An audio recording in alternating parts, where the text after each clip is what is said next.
shut up for the rest of the story. See, the legend of the Blarney Stone, which is like one of Ireland's most famous tourist traps, is that if you kiss it, you become a really fine talker. This Cork is a nice city. They say it's a lot more stereotypically Irish than Dublin. Dublin was historically the center of British occupation of Ireland, and that has given the city a much more British feel, they say, than Cork, which they say is the true capital of Irish culture. Okay, so we finally made it to the castle, so we are officially going to do this now. Childhood closure coming up. Oh man, here it comes.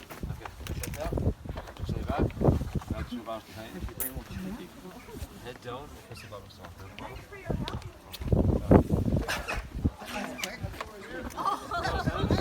Awesome.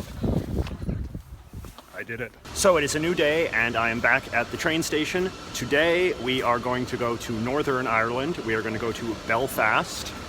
Historically troubled community, but as we can see from the Belfast City Guide, they are eager to project a fresh and modern image. So let us see if it is true. Here we are in Belfast, one of Ireland's most historic cities and the center of, what the hell is this? There is no shortage of things to see and do in Belfast. Eat fish and chips. Go shopping downtown. Withdraw some weird Northern Irish money. Go shopping in the mall. See this giant fish. Go shopping in the other mall. There really is a surprising lot of shopping here. One thing that I have found difficult though is that these people have the single most impenetrable accents I think I have ever heard in my life. It's like a combination of the thickest Scottish and Irish and English accents all mixed together. I really almost have to like physically strain myself to understand what they are saying to me. So what is Northern Ireland? See, when Ireland gained independence from Britain in 1922, Britain hung on to the northern part, which is where all of the people most loyal to England lived. They were mostly direct descendants of English settlers and lived much better than the rest of the island. They were the Irish Protestants, and under British rule, they were given more rights than the Catholic majority. It was considered this big outrage among the Irish independence leaders that these people got to stay part of the UK. Independent Ireland became known as the Republic of Ireland, so people who thought all of Ireland should be united under one independent government were called Republicans. They were mostly Catholic. And the people who wanted to stay in the United Kingdom were known as Unionists. They were mostly Protestant. The Irish War of Independence basically continued in Northern Ireland until the late 1990s in what the Irish now euphemistically call the Troubles. Both Republican and Unionist militias killed a whole bunch of people, but what you most notice when you visit Northern Ireland today is just how deranged fighting for that long has made a lot of people. The residential neighborhoods are still largely segregated along religious and political lines. They even have this giant peace wall separating a large chunk of them from each other. And no matter what neighborhood you're in,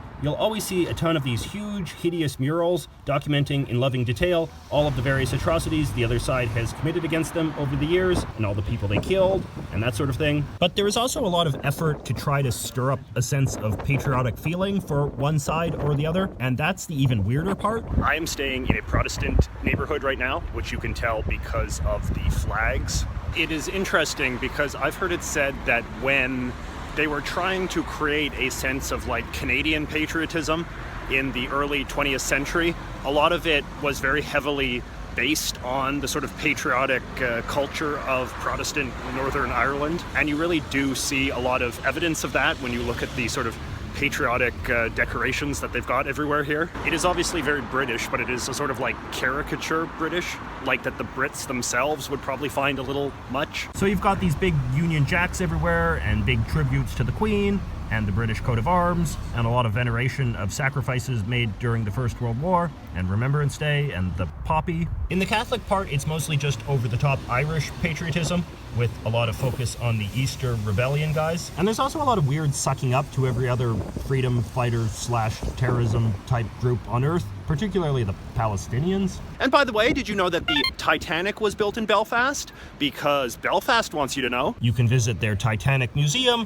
look at their various Titanic memorials, go on a Titanic tour, and of course, buy lots of Titanic souvenirs. And now we're back in Dublin for one more day. And before we end this video, I just wanted to do a brief paw through a couple of the weird Irish things that I have purchased on this trip. See, this thing is a satirical version of this sticker thing that Irish people are forced to put on their cars. See, Irish big government demands that you put various decals on the windshield of your car at all times. And what this is a traditional sleeve that people put these discs in, except this one is a sort of satirical one because, you know, this side faces outward and then this side faces the driver. And what it has is sort of some snarky comments for how to deal with a cop when he pulls you over. Weirdly enough, Irish people call cops guards, so that's why it's called "You're looking well, guard."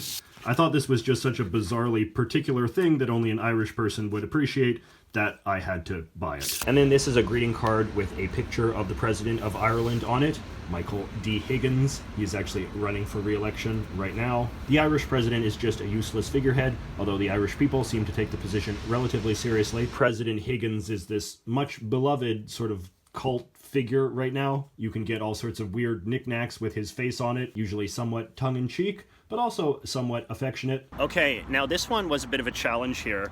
This is a soda called Red Lemonade, made by the TK Corporation. I was looking in my Lonely Planet guide to countries of the world, and they talk about iconic things to eat and drink in every country. And apparently the Red Lemonade is one of the iconic Irish things. But the problem was that it was really, really hard to find. I went all over the place to a whole bunch of different stores, supermarkets, corner stores, and whatnot, and I couldn't find it anywhere, which suggests to me that it is perhaps a icon on the decline. But I was able to get it at this one really random, quite small, obscure corner store just around the corner here. And so let me just try a little bit of it and let me tell you what I think.